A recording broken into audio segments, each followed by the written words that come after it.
Good evening, everyone, and welcome to this great discussion on the fact that people really do have the power, and it's our way to preserve our democracy. So, welcome. My name is Angela Munson, and I serve as Director of Outreach in our legislative work with Oklahoma Policy and Together Oklahoma. Together Oklahoma is our outreach advocacy arm, and we have organizers across the state. All four of them right now are in venues where there are viewing parties joining us, those of us who are watching virtually. So we are so happy to have you join us. We have an exciting program today, and we hope that once this hour and a half or so is completed, you'll be energized, charged, revived, renewed, ready to make a difference, not just in your life and the lives of your family members, but the lives of our community, this state, and this country. So I'm not going to keep you long because we have a jam-packed program and people who want to speak to you, and I want you to hear from them. I'll get an opportunity to come back and say thank you and express our appreciation for you being here. But I do want to say this very quickly. Stay with us to the very end of the program today, if you will. As we do in good form and fashion, Together Oklahoma, we would like to provide to some of our viewers a $50 gift certificate, but you have to be present to receive that gift certificate, and you also have to comment. So if you're on Facebook or Twitter or whatever means there might be, Jessica, who is our trusty behind the scenes person, will of course let us know. Make a comment, use your name, and we'll randomly select a couple of people at the very end of the program. So don't go away. Stay with us. Call your friends, call your family members, share the links. It's open access. Anybody can join us. So again, a welcome to our People Have the Power, preserving our democracy through participation event. I just want to say thank you to a couple of organizations who joined us in this effort. The Poor People's Campaign, that music you were listening to was courtesy of the Poor People's Campaign. Thank you, Marianne. I'd also like to say thank you to Rank the Vote in Oklahoma, to ACLU, and to the League of Women Voters. You'll hear from representatives from those organizations in a second, and they've been quite helpful in making sure that this event goes off without a hitch. I'd like to bring up first my friend, Jan Largent. Jan is a leader in the League of Women Voters of Oklahoma, has been for pretty much as long as I've known her. And we've asked Jan to introduce our keynote speaker this evening. So Jan is going to join me. Thank you, Jan, for all that you have done. Welcome. And now I'm going to give you the floor so that you might introduce our keynote speaker for the evening.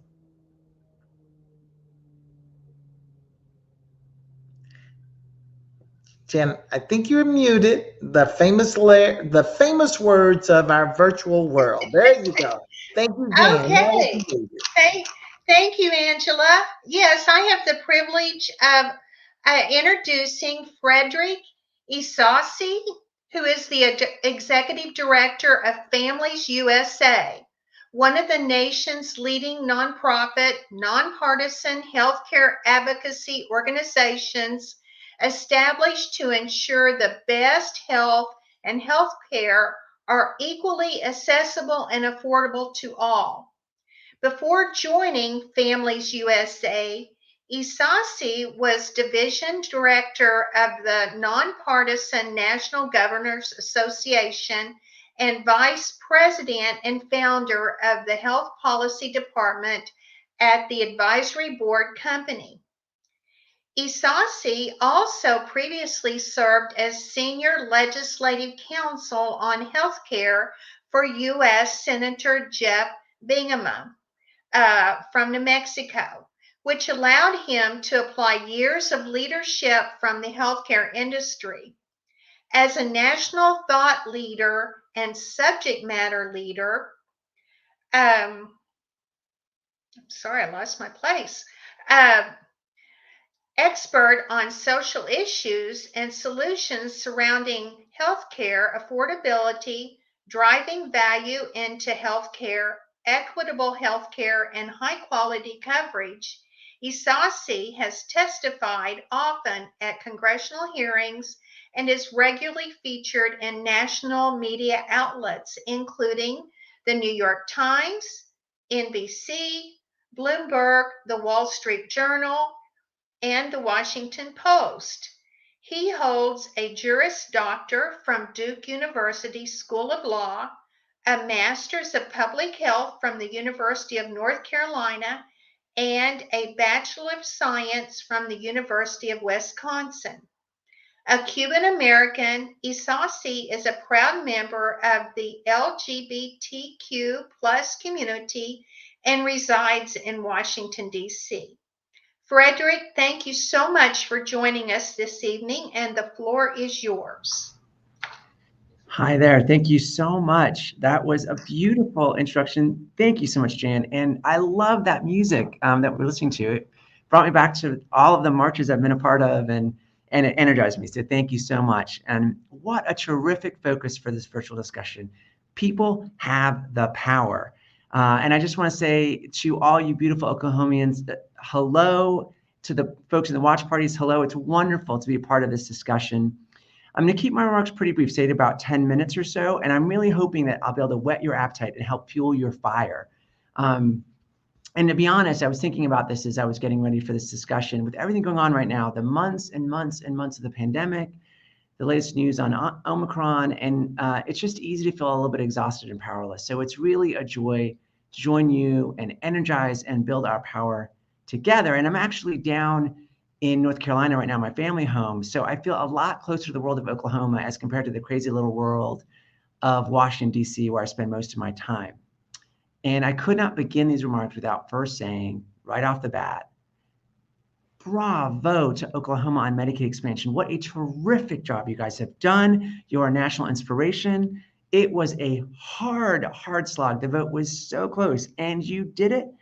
And now you are working so hard to make sure that this expansion really rolls out, and millions or thousands and thousands of really vulnerable folks, some of the most vulnerable people in your state, finally have access to the healthcare that they deserve. So thank you for all the thousands of people's lives you've changed in Oklahoma, and the inspiration that you are to your fellow change makers across the nation. So really quickly, for folks who may not be familiar with Families USA, we are one of the leading national nonprofits out there working on healthcare as a social justice issue. Our mission is to ensure, as you heard, that the very best health and healthcare are equally accessible and affordable to all in our nation. We work really intensely in 4 different domains. Health equity is very, very important to us. Healthcare coverage, healthcare value and transformation, and then consumer experience, really lifting up the experiences of families across the country trying to achieve health, to cut through partisanship, cut through the rhetoric, and really drive towards sustainable changes. So, and the greatest part of this job for me is being able to talk to all of you in these kinds of settings. And also our staff, my staff, we exist to be in service to all of you. So as we talk tonight, hopefully I get you excited, reach out to Families USA. We are here for you. We have lots of resources, and we want to be of service. So I know many of you focus on a very broad agenda around justice, and healthcare may be just new to you or just a small part of your work today. So what I really wanted to focus this discussion on was the important opportunity that health and healthcare present to build power and to really improve the lives of the most vulnerable in our nation. And there's 3 main points I wanted to make. The first is healthcare is a terrific opportunity to move justice forward, both because of how personal and foundational it is, as well as how much it impacts our economic stability and freedom. Second, despite the partisanship of the last decade, we can and are really winning healthcare in red states and blue states, among conservatives and among liberals. In fact, we just helped get some important health insurance reforms passed next door in the Texas legislature. It's possible. Let's discuss. Let's share some lessons learned. And then third, we're on the precipice of the Build Back Better legislation, which we'll talk a little bit about. It's not a done deal, and we need everyone who can hear my voice, lifting their voices, reaching out to the members of Congress to make sure this gets enacted. But it is looking likely, and it's a tremendous opportunity. So I want to talk a little bit about that and about all of the opportunity that's available to working families if we get this right. So let's just start with the opportunity that healthcare represents to build power and move towards justice. And here's the thing, almost all Americans of every political persuasion are with us. We can win this, and here's how. So let me bring up my slides really quickly. Thank you. All right, so the first thing to talk about is that healthcare is foundational. Health is one of the most important ingredients that we have to self-actualize. And this is that sort of famous Maslow's hierarchy of needs, which is really a way of understanding human motivation and the way in which we can facilitate every single person in the world being able to self-actualize. And what we know from a lot of research is that physiological health, food, and sleep are the basic rubrics. If you don't have health, you cannot get to the next levels of safety, belonging, esteem, and self-actualization. Health is foundational. That is very deep.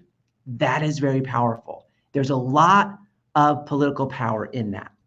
And then I want to talk a little bit about the personal nature of healthcare and where the movement is right now. These are not very happy statistics, but beneath them, if you think about it, it's tremendous political power. So right now in this country, 44% of the public, almost half of families in this nation, do not go see a doctor when they need to because of healthcare costs. Almost half.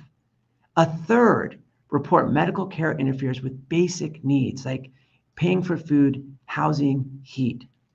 3/4 of the public feel we do not get good value from the US healthcare system, despite spending so much more than other nations, almost $4 trillion.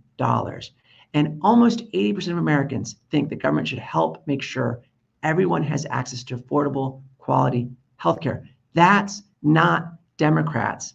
That's Democrats, Republicans, Independents.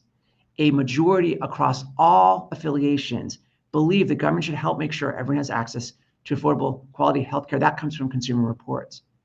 Think about the political power that we're describing. And then just as a point of reference, I wanted to go back before the pandemic, before we were in a public health emergency. So the 2018 election, 40% of the voters selected healthcare as their most important issue. That was CNN and NBC, 40%. So there's tremendous political power, and a lot of it relates to the fact that the American people do not feel that they can access the healthcare they need to stay healthy. Let's use that political power to drive towards justice. And here I wanted to kind of point out some other ways in which there's real power here. This is a graph that shows the orange lines are premium increases. Those are health insurance premium increases. The blue lines are overall inflation, so how much every year inflation goes up. And then the green line is our paychecks, what we might make while we're working. And what you can see here is that year after year, decade after decade, healthcare premium increases have dramatically escalated faster than either inflation or our paychecks. Back in 2002, we're talking about 4 times faster or 3 times faster than our paychecks. In 2007, we're talking about twice as fast. In 2012, we're talking about something like 50% faster, right? So that's a real crisis. And one of the things we talk about a lot is all the ways in which these healthcare costs that are so out of control and are on people's minds are limiting the choices we can make as families, the homes we can live in, the food that we can buy, maybe the places we can send our kids to school, the times we can decide to retire. These are deep, deep needs. They have tremendous political power, particularly among folks who vote. We can use that to drive towards justice. And then I wanted to mention, as I said earlier, health equity is a very big part of our work at Families. And when it comes to healthcare, this probably is not a big news for you, new news for you guys, but it's a tremendous issue, which is that healthcare is not equitably accessible in our nation, and the health of particularly our communities of color is falling far behind other communities in our nation. So in terms of justice, we can really change the lives of communities of color when we focus on healthcare. Here's one. This is just a graph that shows the rate of uninsurance between 2002 and 2017. We see a big dip right around 2013, 2012 when the Affordable Care Act took off. But what we can see is that the disparities have shrunk, but there's still very big disparities. That blue line is the rate of uninsured, the light blue line is the rate of uninsured of white people, but that darker blue line is Hispanic, the red line is Black, and the black line is Asian. And what you see is basically Hispanic and Black Americans are living with much higher rates of uninsurance compared to their Asian and white counterparts. This is real, and it really affects families' lives. And then I just picked a few statistics to show you, just sort of in terms of achieving health, how far behind we are as a nation when it comes to communities of color. Cardiovascular disease is the leading cause of death in the United States. Black adults are at least 50% more likely to die of heart disease or stroke prematurely than their white counterparts. 50%. The infant mortality rate for Black babies is more than double the rate of white babies. Our Black babies are dying twice as often during childbirth. And then 40% of fewer adults of color with mental illness receive treatment compared to their white adults. These are deep, profound inequities. And so when we focus on health, we have political power, and we also have the ability to really drive towards a more equitable society. So let me go back now. Let's take the slides down. Thank you. So we've got the vision. Healthcare has the ability to build and organize political power and is central to creating a more just society. But you live in Oklahoma. I'm in North Carolina right now. Healthcare has become so political. And let's be clear, lots of people are making a lot of money from healthcare. More than $4 trillion a year just in the United States, $4 trillion. This represents a fifth of our economy, and status quo, making sure nothing changes, is very good for them. They want to keep us divided, they want to keep us partisan, and they want to keep their profits going. So we have to tap into this real political power in the real world, and the ingredients are there. Health is fundamental, it's personal, it impacts our economic security. So how do we take that energy and drive towards power and movements that push past partisanship? And the key is value-based messaging. It's built to bring people together.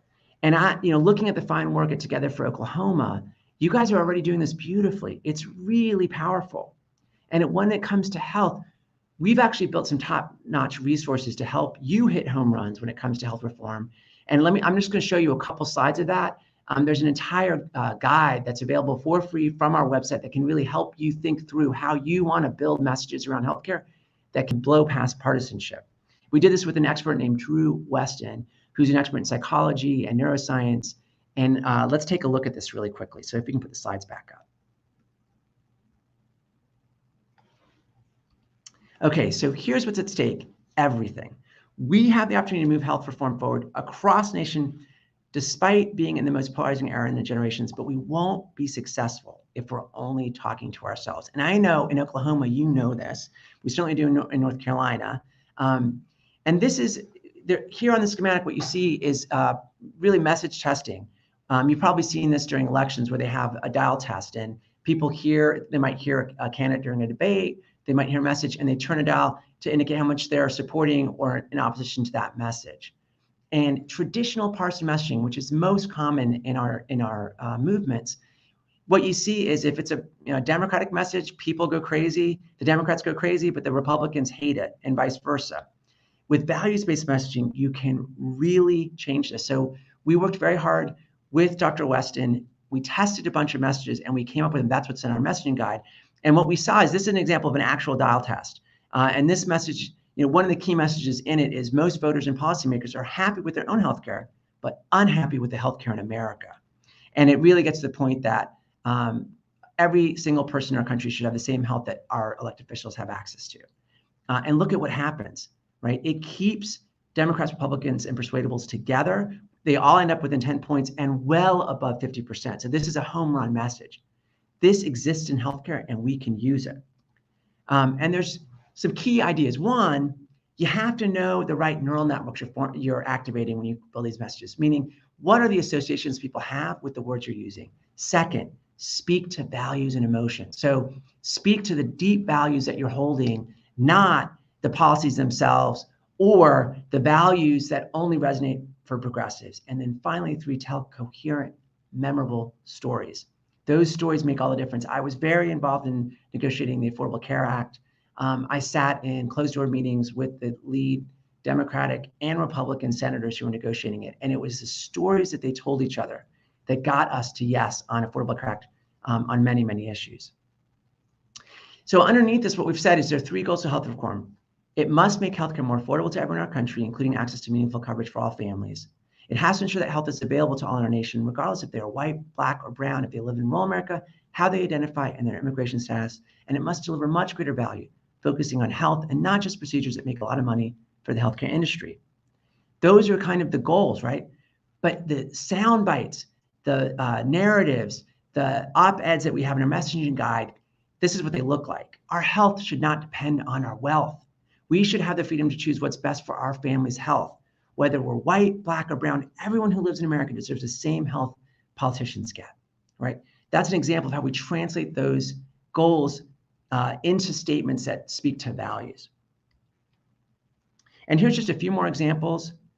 All of us should have the opportunity to live a healthy life and receive high quality healthcare, regardless of our race, ethnicity, or gender. Each of these messages was wildly popular with Democrats, Republicans, and persuadables across the board. I believe in a family doctor for every family. No one in this country should ever have to worry that they can't afford healthcare or have to choose between filling a prescription and paying their rent or mortgage. And I'll do one more. It's time we took an honest, nonpartisan look at what has and hasn't worked in health reform and fix the problems already. It's time to finish the job we started, not tear it down. So those are just some examples. If we can take the slides down now. Thank you. Just a reminder, the entire messaging guide is on the website. It's free and available to everyone. So take a look and reach out if you want to discuss it further. Okay, so the last part of my discussion was just going to be about what's coming our way. Between the American Rescue Plan that was passed in March and Build Back Better, which is close but not across the finish line, there is more than $3.5 trillion in new federal funding available. $3.5 trillion. These are truly historic investments in working families and include everything from support for child and elder care, college loans and grants, and even our largest investment in combating climate change. And the legislation also represents some of the most important health improvements that will have passed as a nation. For example, listen to this. The legislation makes 70% of the currently uninsured eligible for coverage, and half of those people could get free or close to no cost coverage. Half. The Build Back legislation also includes a huge investment in maternal health and health for children. It represents the biggest investment in helping families keep elderly and disabled living and thriving at home. But here's the challenge. If it passes, this huge bill is almost certainly going to pass on a completely partisan basis. There's not one Republican vote for it. And uptake is going to be hard. In fact, despite the fact that more than 20 million people could get coverage from these policies, the current estimate is that only about 4 million will, or 1/4. So it's quite likely we could leave 15, 16 million people behind. So it's going to be a hard slog to get the states and communities to see past the partisanship and grab this opportunity. And the only way we can make sure that every single family in Oklahoma can benefit from Build Back Better and other powerful health reforms, we've got to get organized. We've got to build the narratives and the messages that pulverize partisanship and get policy experts, state policymakers engaged. And then we build a movement behind us. That's how we win. We've done it over and over again, and the opportunities are just going to be growing. You've got the power. The opportunity in health are so powerful. And remember, Families USA and a whole army of folks like us are here to support you and be in service to you. So I want to thank Jan again and Angela and the whole team for inviting me to be a part of this discussion tonight. And please visit our website, familiesusa.org. That's familiesusa.org. You can get a copy of the messaging guide. There's a tremendous amount of information about really important health reforms that you guys could decide to pursue. And you can get involved in making sure that Build Back Better passes and that Oklahoma takes full advantage of it. So thank you so much. It's been a complete pleasure to be part of this conversation.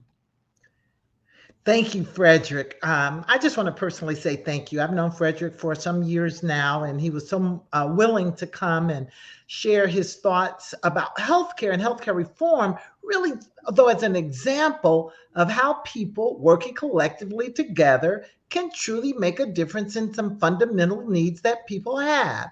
Healthcare is a great example because it does transcend party politics. It transcends all kinds of things, geographical areas. We all need to be healthy, right? We all need to stay healthy. We all need access to those basic human and civil rights that fundamentally make this country work. Those things that are fundamental to making sure we keep and preserve and ensure that everyone has those rights that are guaranteed us through our Constitution. That's what a democracy is about. That's what a representative democracy is about. And it doesn't work, however, unless people engage. And we've proven that. We've proven the effectiveness through healthcare. Thanks, Frederick. You told us how, you showed us how it can work. And now we have some panelists that can really broaden this discussion to some other fundamental areas of democracy. I said to some friends today, this is a real scary time for all of us. I mean, there are things happening in our country right now that make many of us who are older or as old as I am really wonder if we will ever get over the hump and create the kind of community, the kind of society, the kind of government that truly ensures that every single person in this country is treated equally, that every single person in this country has access to the things that they need, and that we do the things that we say we as a country will do. And in fact, as we think about redistricting, as we think about the partisanship that exists, as we think about voting rights that are being taken away from us, healthcare rights, basic rights to control our own bodies, we think about all the things that are occurring in our society, we should get nervous. And it should, I hope, inspire us not to be apathetic and say, oh, it doesn't matter, I can't change it, the problems are too large, but to really say, what can I do to make a difference? Activism is important. So we have 4 panelists that we're going to move right into right now. Jessica, if we can just have them all join me on screen. And have them come up and speak to us about how they see things occurring in our country, in Oklahoma, in their communities right now, as it relates to preserving our democracy, as it relates to ensuring that people do and can and will exercise the power that only rests with the people who live in this country. So I'm excited to introduce them. I'm going to, again, introduce each of you and ask that you speak just a few minutes about what you think. And then we're going to come back and have a discussion among all of us. So I'm going to introduce the one with the longest bio first. I think he knows who that is. It's Reverend Dr. Mark W.A. Davies. Mark is the Wimberly Professor of Social and Ecological Ethics, Director of the World House Institute for Social and Ecological Responsibility. Boy, Mark, that's a long description. He also is the Executive Director at Leadership of the Leadership Education and Development Hub, North United States, for the General Board of Higher Education and Ministry at Oklahoma City University. Say all of that to say that he is a critical part of Oklahoma City University in their department, where he's worked as a teacher and as administrator for 25 years. He's an ordained minister. He's extraordinarily active in the United Methodist Church still.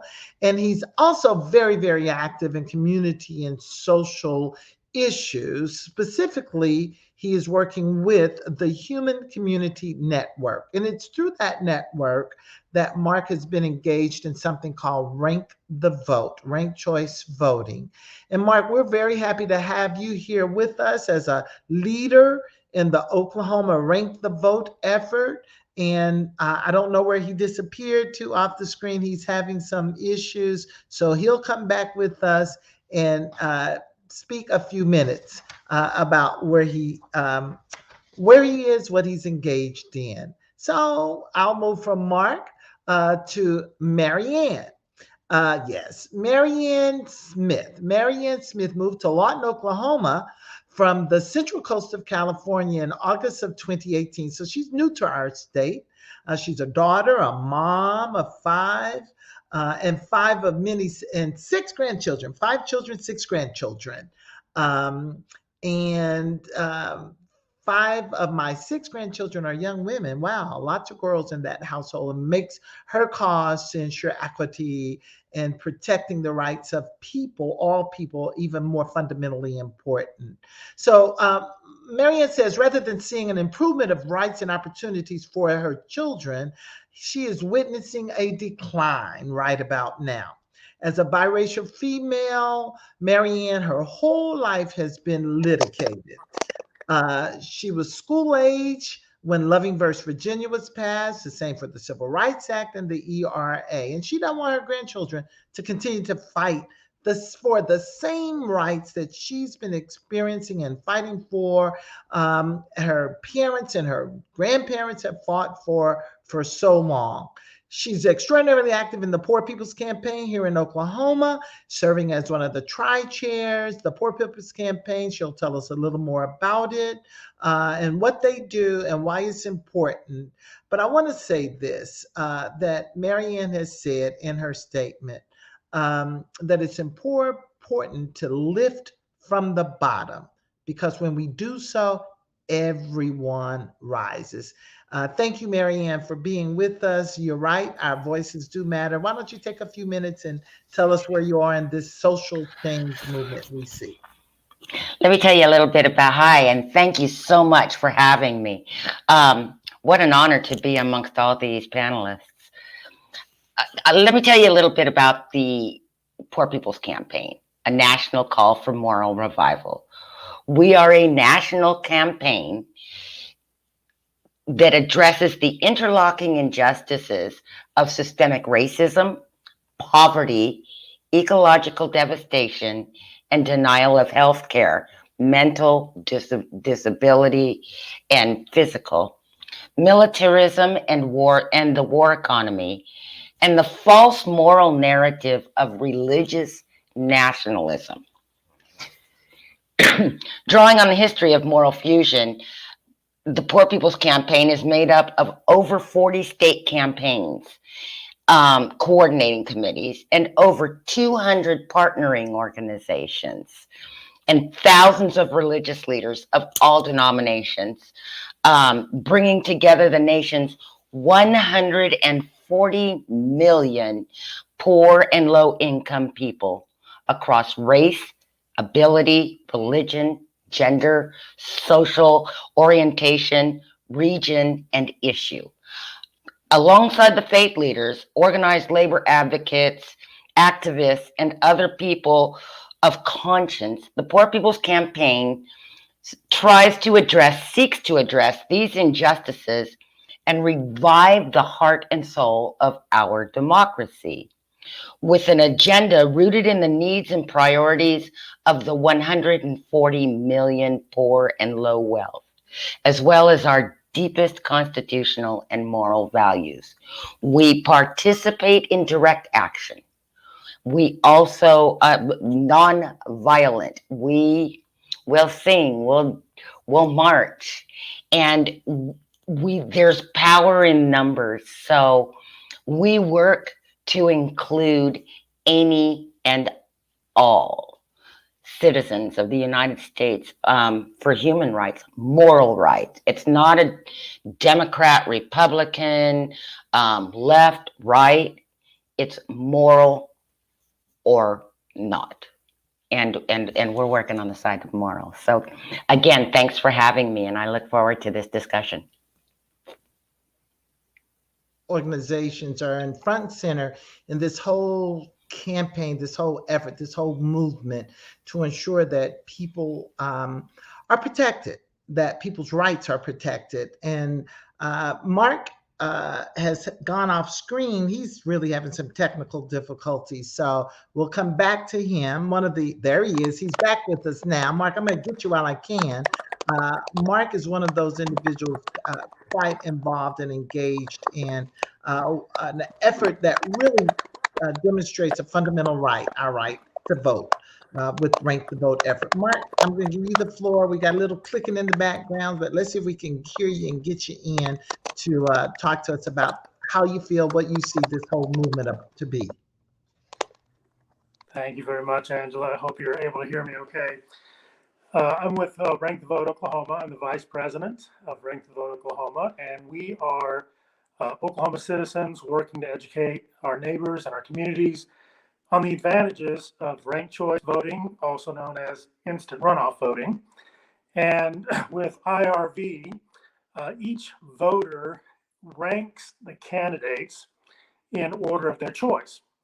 So your favorite candidate, you would rank number one, your second favorite, number two, and so on. And when you do a single winner instant runoff voting situation, a candidate has to have more than 50% of the votes in order to win. So if a candidate gets more than half of the electorate's first choice votes after one round, they win the election. But if not, the candidate with the fewest number of votes is eliminated, and any voter who picked the eliminated candidate as their first choice will have their vote count for their second choice. And then the process continues until a candidate wins with more than half the votes. So what is this all about, and why is it important for Oklahoma? Oklahoma, like most places in the United States, uses plurality voting, also known as first past the post, to determine our general election winners. And it's a simple system. You vote for just one candidate, and whoever gets the most votes wins, even if they don't have a majority.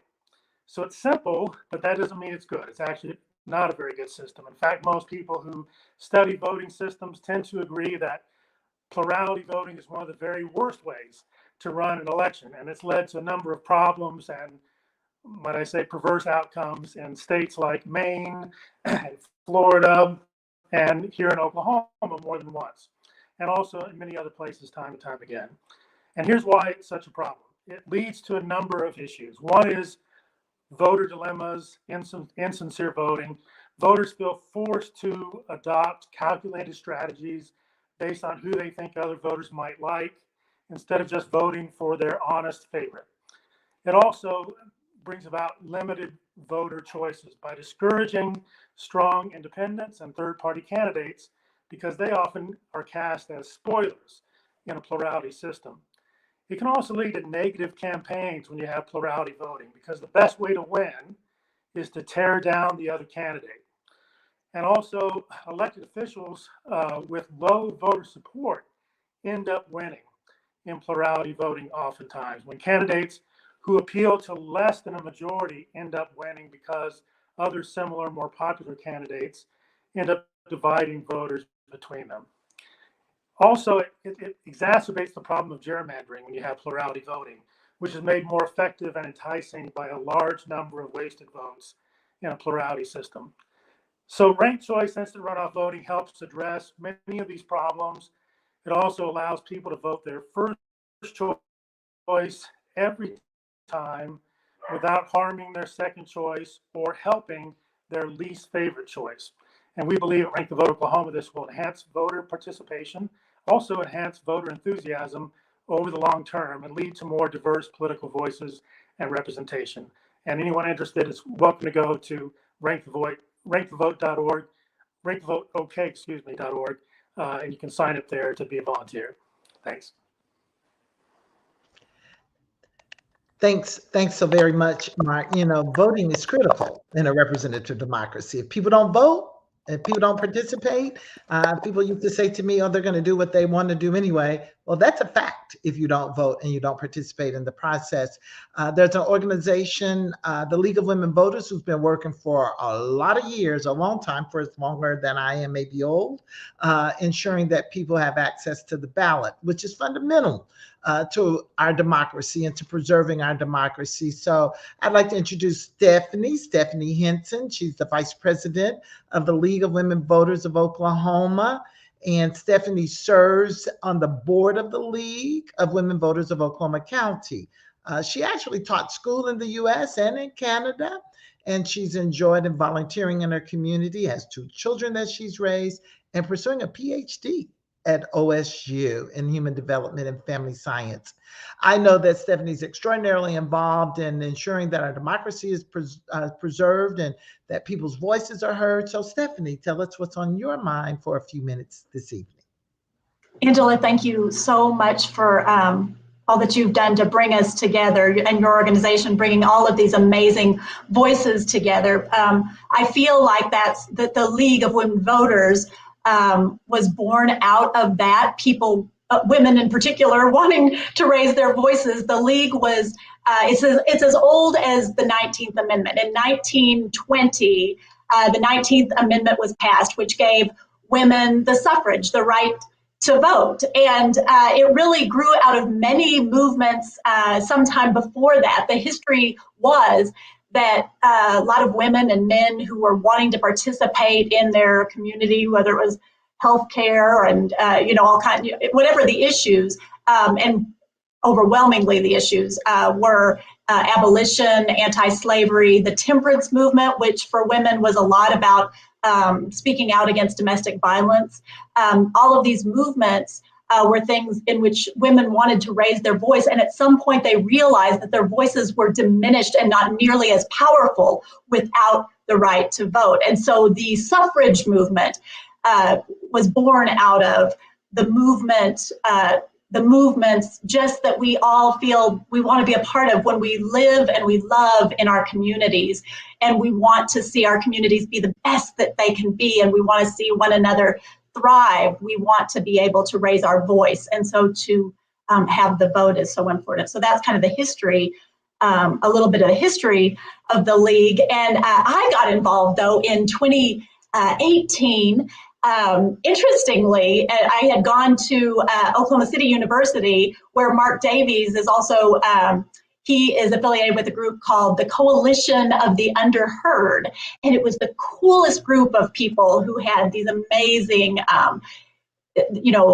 causes that they wanted to be a part of. And it's just bringing together all of these different groups of people. And that included the folks with the League of Women Voters, who are now some of my dearest friends. I remember I was sitting next to Bill Clifford on one side of me, and he had, he's a member of our League of Women Voters chapter, has been a member of our league. And he was one of the individuals who back in the 1950s, before North Carolina was at Katz Drugstore, and trying to ensure that Oklahoma City restaurants would allow Black individuals to sit at the lunch counters. And so, I mean, just these heroes. I'm in the League of Women Voters with these amazing, amazing heroes. And I raise my voice with these men and these women in the League of Women Voters who want to make our world a better place. And so my elevator speech for the League of Women Voters is that it's a piece of cake coming together and just being together as League members and raising our voices. And CAKE is the acronym that stands for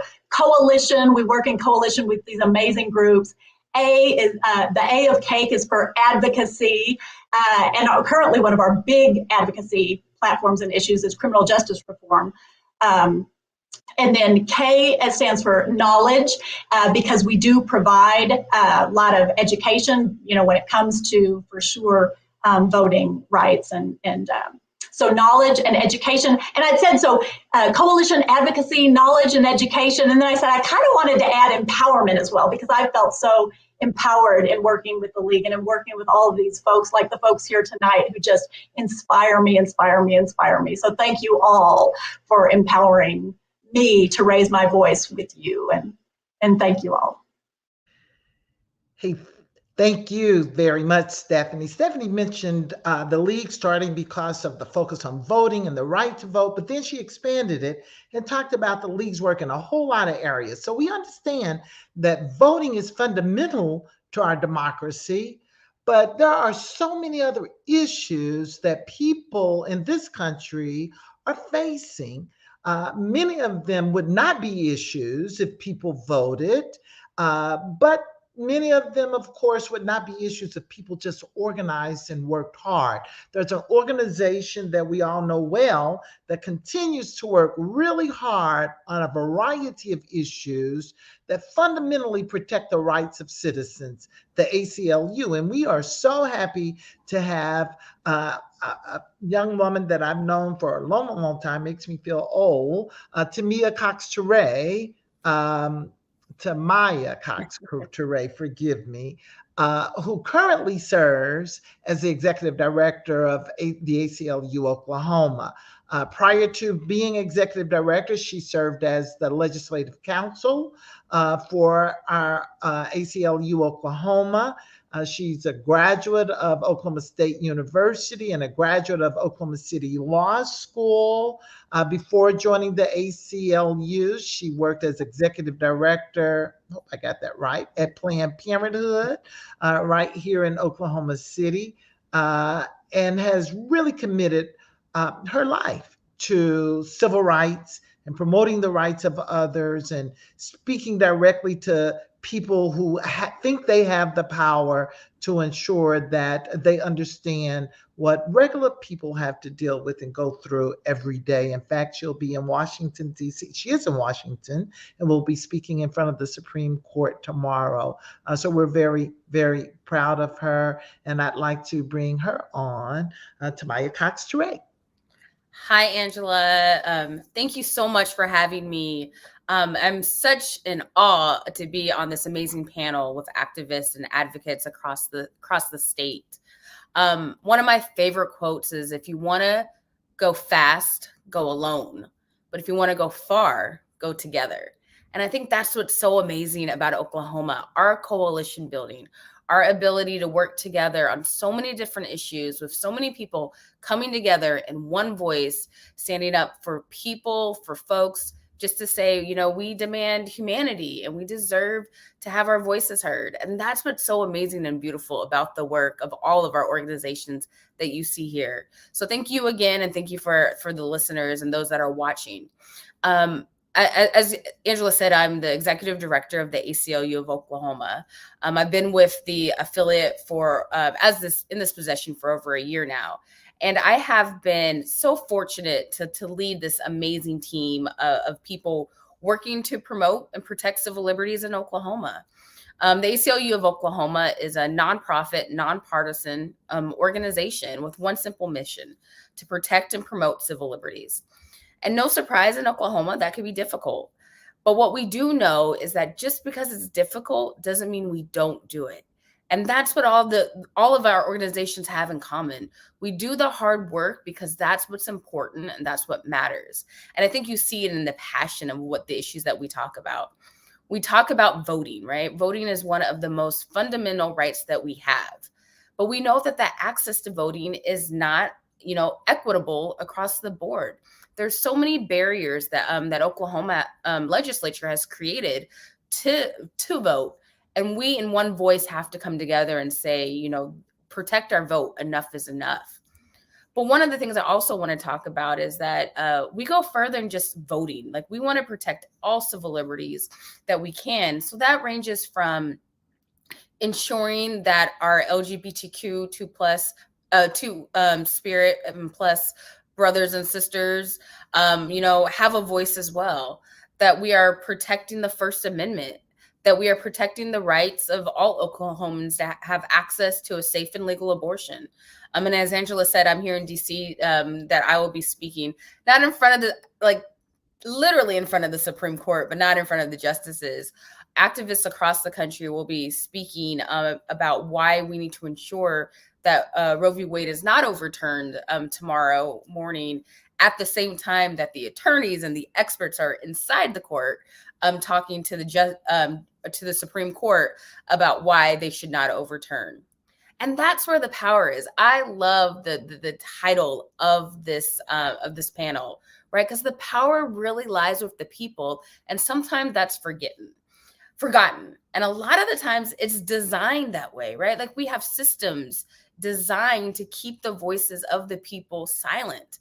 And that is the work that we have to do and continue to do to ensure that we make sure, that those voices are heard.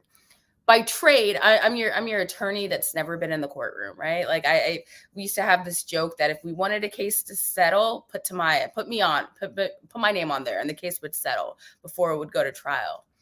But one of the things by trade is I'm a registered lobbyist. So I've been doing policy work for the last 15 years.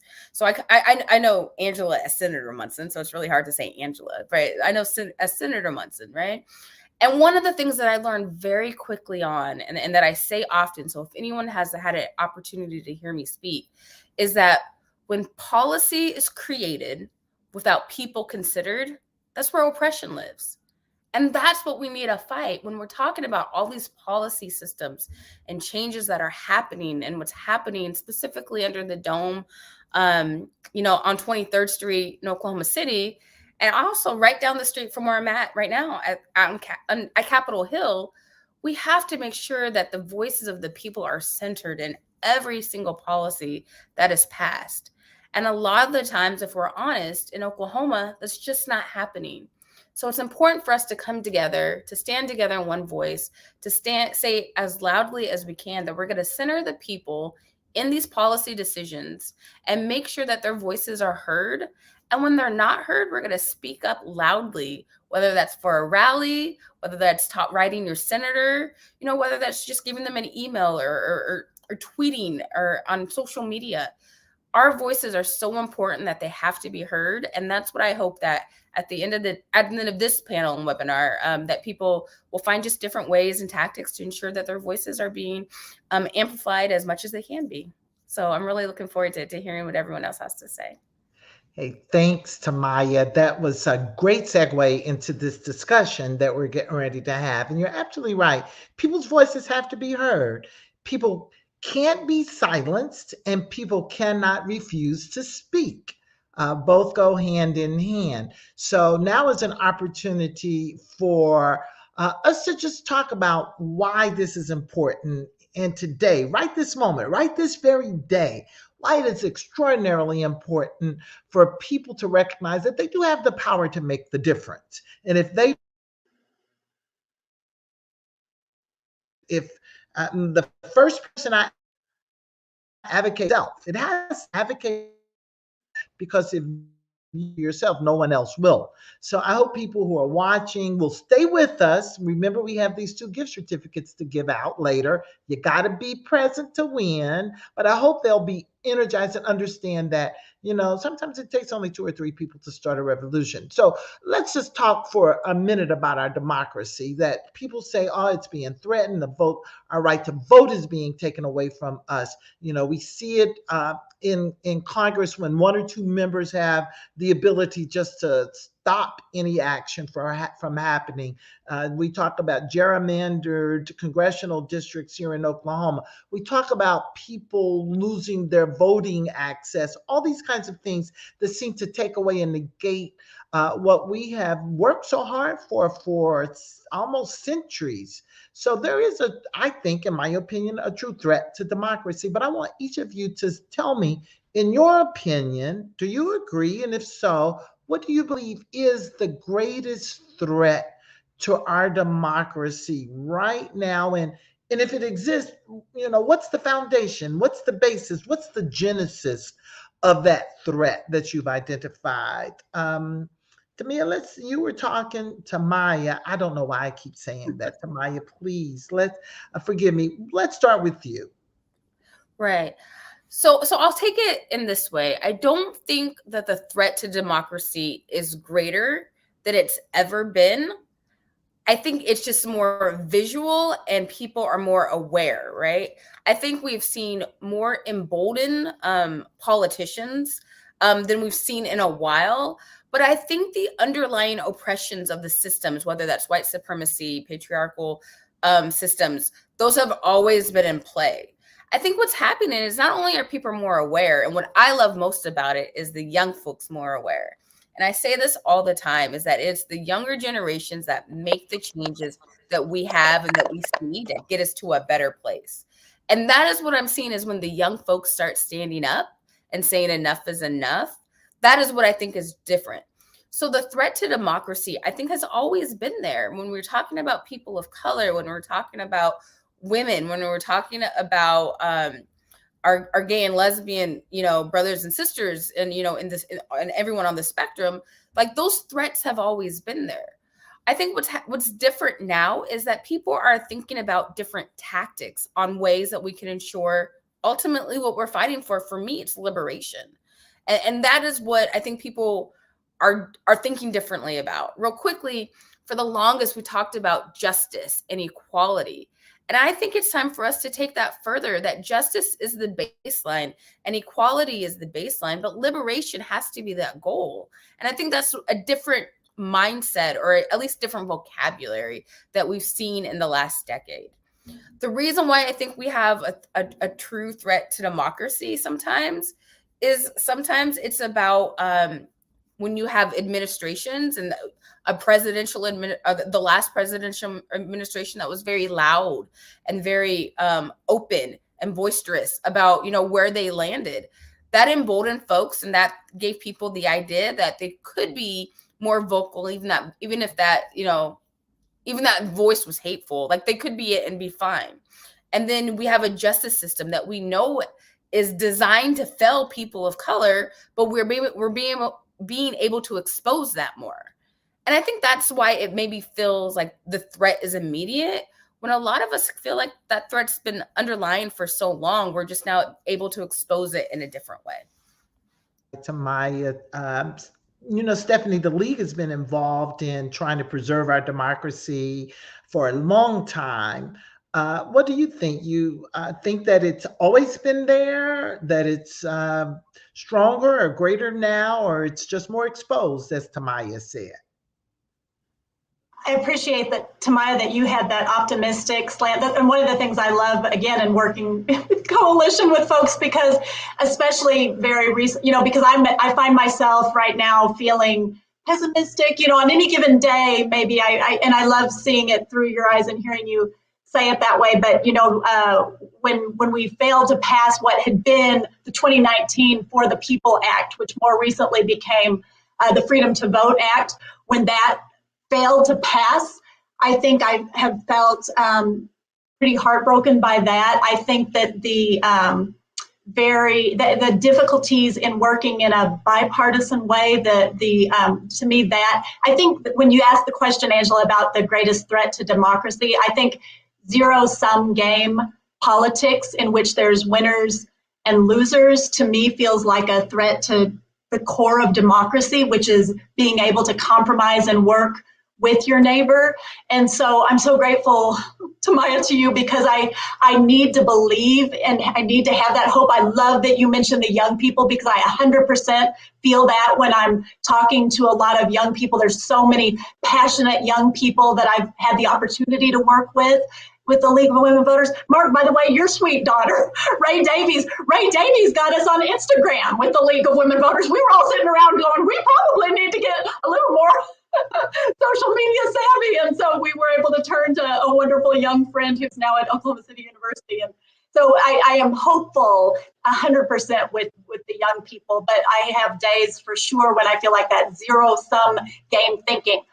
So for me, it's about coming and finding ways. I love the way that Frederick said that when he was talking about finding those ways of the value-based ways of coming back together and around the chowder kettle, like Walt Whitman said, poet of democracy is Walt Whitman. And so I think finding those ways to come back together.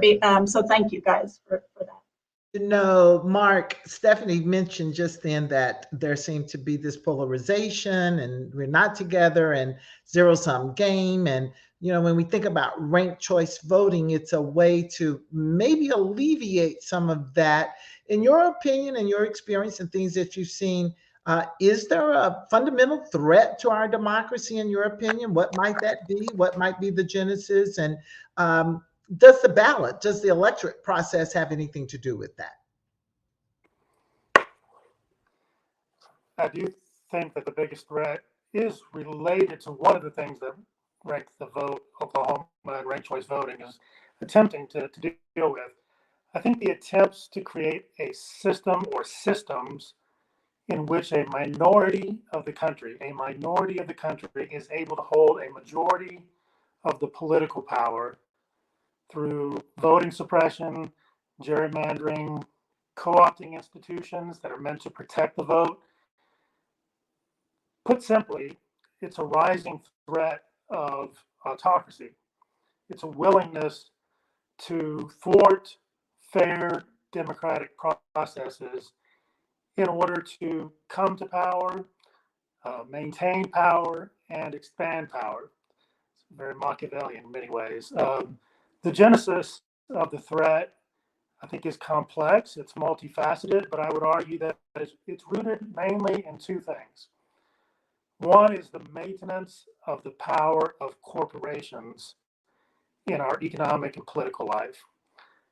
And two, their willingness to use racial tensions, white supremacy, and the fear of the loss of control among a large segment of white Americans, for the most part Christians, to propagandize these mainly white Americans to accept increasingly autocratic methods to maintain power.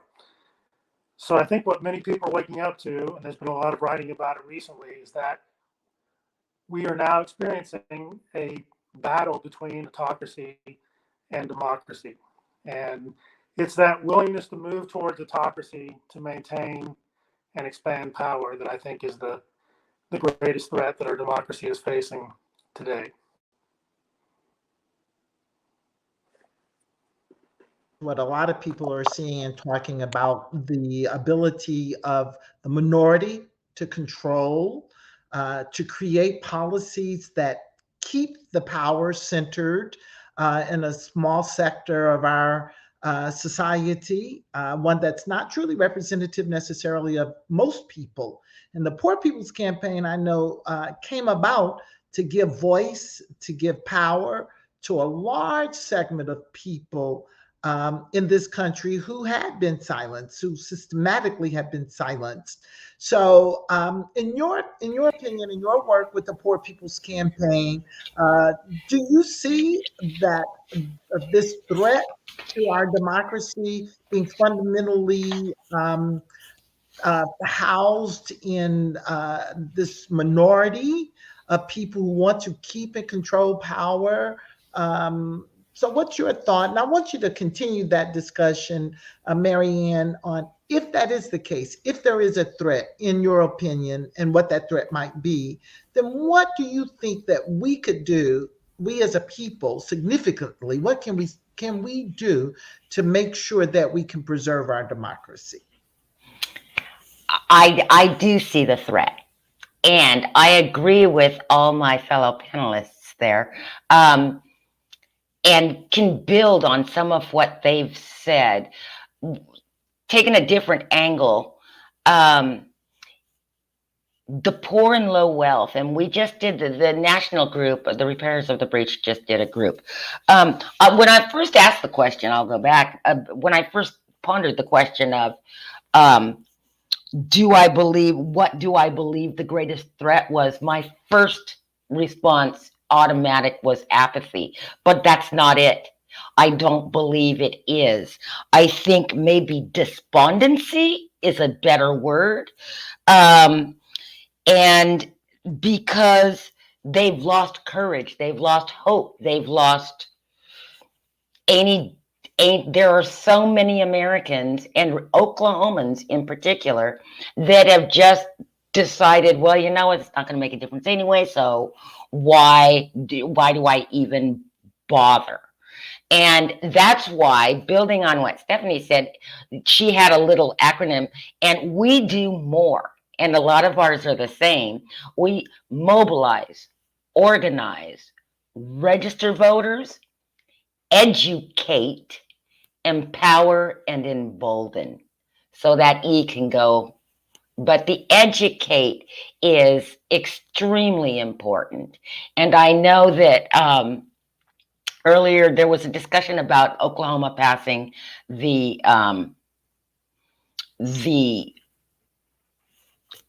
Medicaid expansion.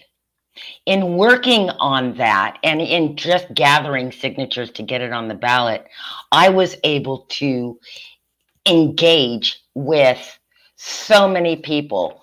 And the study that we've done is that 38% of Oklahomans are poor or low wealth.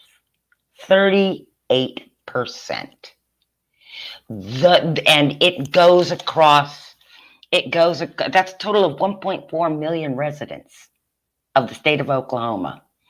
And that includes 51% of the children, 44% of women, 63% of the Black people, 63% of Latinx, 35% of the white people. So it's not, it's actually, if we can educate and register and get those people out to vote, but talk to them and make them know.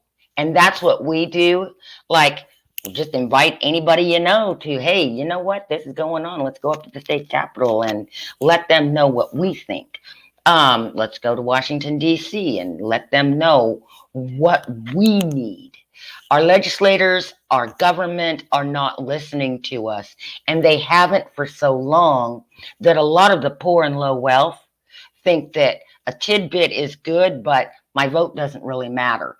And we have got to mobilize every activist group in the state of Oklahoma, and then organize them all together, work together in partnership, which is, I'm so appreciative for all of you because we do that.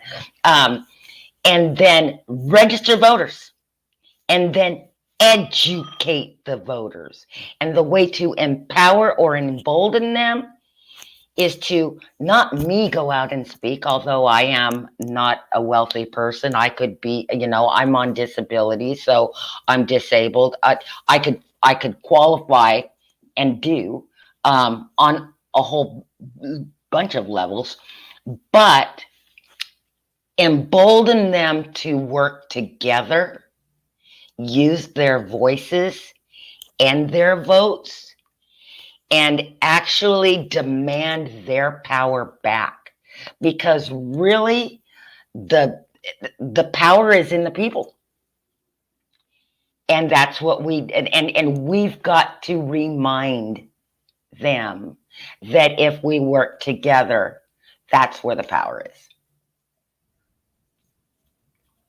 You're absolutely right. Power is, it rests with the people. But you know what? There's an old saying that said, if you have power and don't use that power, you are a powerless people. There's another saying that says, you may not have power, but the perception that you do makes you powerful. Tamya, I know ACLU has worked a whole lot of these issues, and typically not, I was going to say not involved in voting, but you are ensuring that people have rightful access to the ballot. Do you think that the utilization of the vote is the most significant way that we can preserve our democracy? Or are there other quite useful, very useful tactics or strategies that can be employed to ensure that people feel that they have, not just feel that they have power, but truly exercise the power that they have? No, I think that's a great question. I think at the very, very fundamental, right, that it is about voting and ensuring that access to voting remains the same. But I also want us to think further and challenge ourselves as to why people become apathetic, right? And feel like they don't have a voice, or, or come to the conclusion that what's the point? And a lot of the time is because people want to vote for something. People want to be passionate about with their vote, because people's votes are so important to themselves that they want to make sure that they are giving it to someone or something, whether it's an issue or a person, that they feel passionate and connected to. And sometimes that connection is lost with legislators and politicians. And sometimes it becomes because they are politicians, and politicians in the negative sense, and not decision makers, and not activists, and not, everything that inspires people. And I think sometimes what's lost in our whole electoral world is people that inspire other people. And whether that's good or bad, I don't think everyone has to come out and have a big personality in order to run, and be successful in a campaign and be elected. But I also think they need to inspire someone and see that they're willing to put in the work to get people inspired to get out to vote. So I think part of the tactics is just getting out to vote. I think it is upon us, and part of the tactics is holding people accountable. And that could be your best friend who is running for election, or who is, your senator or member, But when they vote wrong or don't stand up to vote or refuse to debate against, in my case, like in an abortion bill, they should be held accountable for their lack of action or for their action. And people should feel that they have the right to hold their elected officials accountable. I think that's another tactic.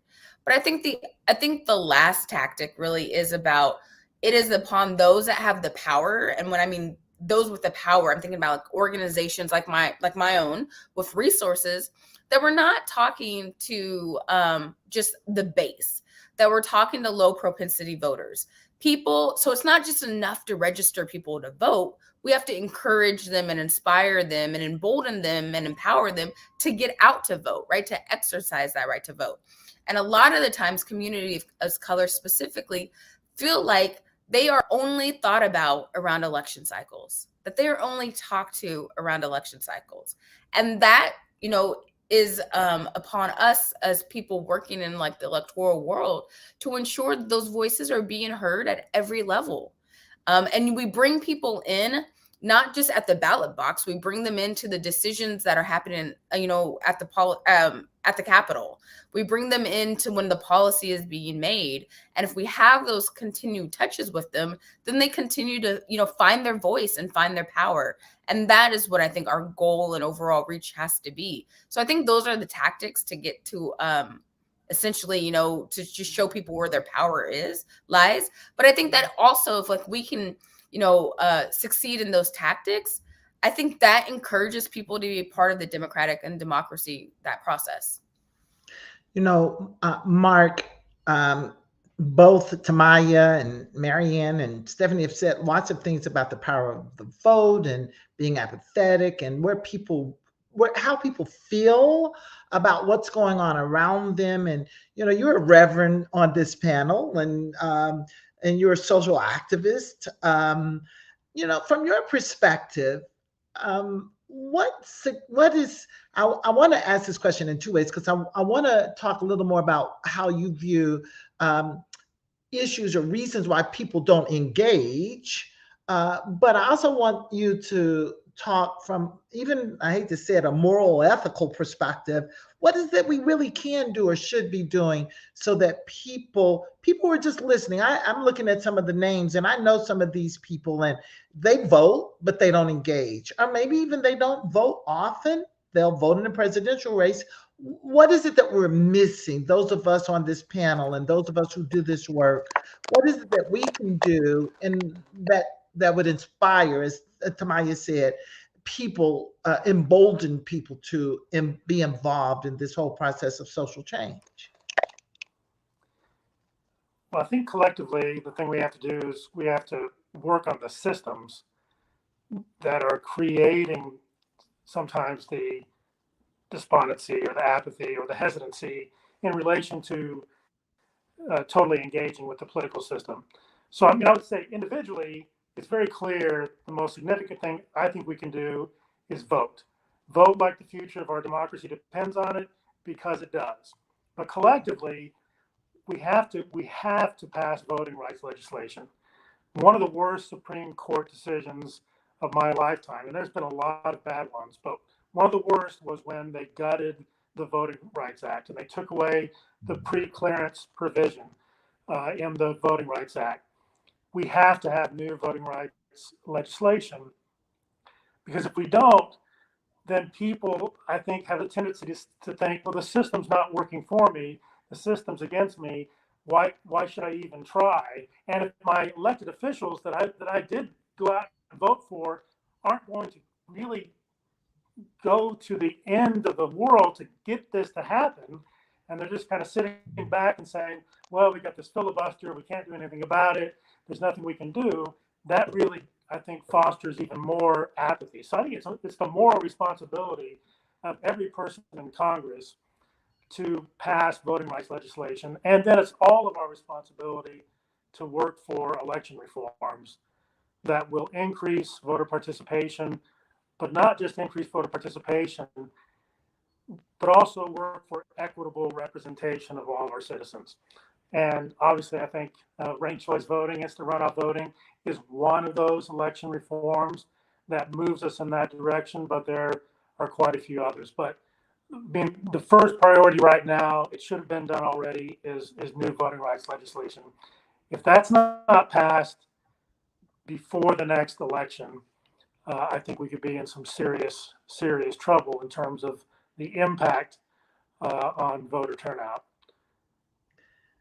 You know, when we impact voter turnout, you know, we impact the results of elections. And I've always said elections have consequences, clearly. Stephanie, the league has been working to make sure that everybody has equitable, fair, just access to the ballot. You know, I'm kind of like you, and Tamya, I'm so glad to hear your upbeat conversation too, because I just think, oh no, I wonder what kind of world my grandbabies are going to live in if we don't do something. So I'm not going to end on this question on this point, but I do want people to understand that there is a lot at stake. Stephanie, in your opinion, and you've been involved for a while, you see things, you know the history of the league. If we're not able to pass a Voting Rights Act, if we're not able to inspire and motivate and embolden people to engage, what really is at stake? What are some of the consequences, in your opinion, that of not acting, of not taking action, of not voting? You know, what do we risk? So, you know, and I am hoping we're not ending, especially on this one, but I read a book by Jared Diamond called Upheaval. And it's, if you start looking at other countries in which democracies that they thought were very strong did fall, and the devastation when that happens in other countries. So I think sometimes it's really helpful to look even sort of outside of our own United States history, because all of us here have only ever known really a democratic, you know, but so if we look at what's happened in other countries, and that's devastating. Jared Diamond's Upheaval, and I do love that his book does give some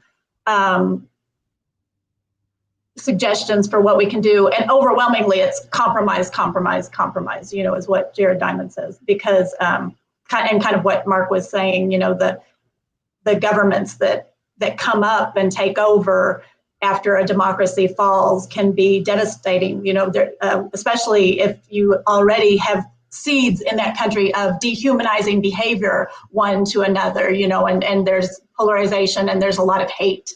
So that's why, if I were going to end on a happy note, this idea that Frederick said about this value-based messaging, you know, I feel very strong about that, the value-based messaging and coming together, because it's devastating what happens. It can be very devastating if a democracy were to fall. Anybody want to add anything? Any other comments on that? And then we're going to make this a positive ending, I promise. Well, see, I think that is what we do. And I'm sorry. We mobilize. We watched it happen a couple of weeks ago when we were against the death penalty for Julius Jones. I saw Oklahomans come together, use their voices every single night. And so I am uplifted knowing that it's possible for people that aren't usually activists, or people that don't know they're activists yet, come together, Oklahomans, humans, across the board of every race, gender, everything, come together, hold our elected officials accountable. We hit the streets. That's what we do. And the more of us that do it, the more apt they're going to say, hey, people are paying attention. So that's building on the positive, because we've just seen it happen within the last month. And so it's doable. And I'm working on that, Barry. People do have the power. Tamya, your thoughts? Yeah. So, I mean, are we trying to be, are we just uplifting? Like, well, just what we're ending. So, okay. Let's uplift her, but let's be honest. I think it's important for us to be very honest about how you see the world. And, you know, if it's going to be chaos, Yeah. let's recognize that, but let's also talk about how we can avoid that as well.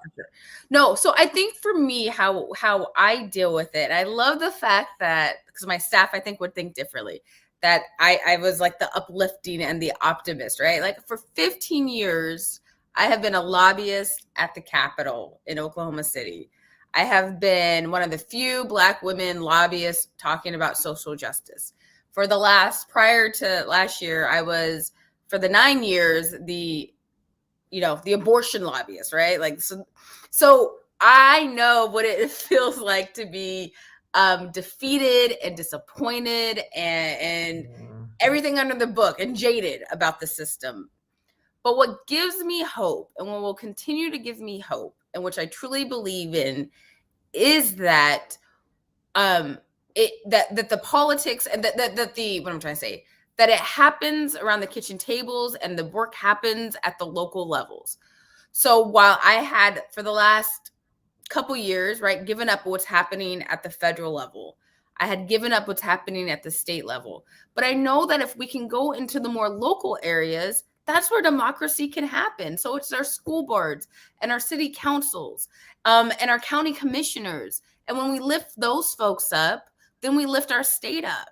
And I think that's what gives me hope. And I think that is really real, is that sometimes we focus so much on, everything that's happening on a broader spectrum that we forget where some of the local power lives. And that's where democracy should and always will be, exist. And if we remember that and we, lean into that, I think we'll be just fine. I think I have to be optimistic, right? Like, it is so easy to be jaded with so many of the things that happen, on 23rd Street. But as Marianne said, I completely turned around when I saw people motivate and activate around the death penalty and around, Julius Jones. And I say that to say that the ACLU, I was so inspired that we called for a moratorium on the death penalty, right? We recognize that it is a long shot that we are going to have our governor come out and say, yes, let's end the death penalty. But we have activated and had more with doing patch through calls, meaning like we will call someone and then we can connect the governor's to the governor's desk, right? And we've had more people like involved in that than we've had in a lot of our work. So people are ready and wanting something to connect to. And I think at the end of the day, what I will always know happens is that, as our panel says, that the people have the power. And when the people realize that, from the young to the old, I think that is when, our democracy will flourish. And I know it happens because it's all, it happens in cycles, right? What I was doing 10, 15 years ago and getting people involved, and while it still feels the same, there were a lot of times where we felt bad and nothing changed was going to happen. And then we saw the upswing of it. And, I'm ready to ride that wave up with so many of the great partners here to get us to that point of liberation that we should never stop fighting for, and definitely never will, So I look forward to getting to work. That's all that matters. That's what it is for me. Let's get to work. So. Let's get to work. Tamya said she's going to ride that wave. Some of us who are beyond the 65 plus, we've been riding that wave a long time here. Absolutely right. Mark, I'm going to give you the last word. Guys who are listening and viewing and watching, and thank you those who are, I've just got notices from my regional organizers that people are at our viewing parties, so there are more people watching and engaged. If you're having trouble commenting, try to go to our Facebook page and get a comment, because we're going to give these 2 gift cards out here in just a second. Jessica, get ready, pull some names for us, give folk a few minutes. Mark, are you hopeful, Mark? Are you hopeful that things will get better?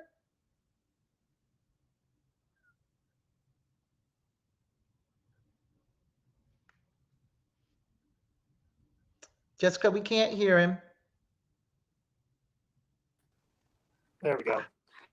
I often think of Martin Luther King Jr. in this regard, because he asked that question, where do we go from here, chaos or community? And that could be the question for our time. I do think we can go in both ways. We lost Mark. Mark's having some serious problems. We're going to bring him back. I know he's going to sign back in so he can hear the rest of that chaos, our community, and go both ways. I think that's realistic. There he comes. He's coming on back. Download. We see. There you go. There you go, Mark. Please continue. My technology is chaos. It's not community. So we can go in both ways. But if we go the chaos direction, I think we could end up in a similar situation to countries like Hungary, and maybe even to a certain extent like Russia, where oligarchic autocracies end up ruling under the facade of a democracy.